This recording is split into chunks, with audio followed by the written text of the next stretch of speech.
कहे दे, कुछ कहे दे। अभी बस करी रे बगली रहे दे, अभी बस करी रे बगली रहे दे। दर्द तेरे मारी वो पहिले सहे दे, अभी बस करी रे बगली रहे दे।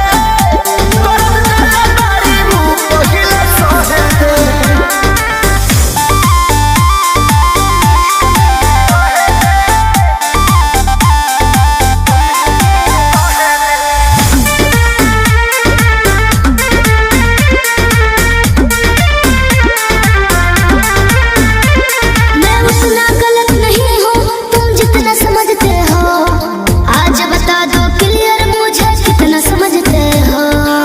बताओ चुप क्यों हो?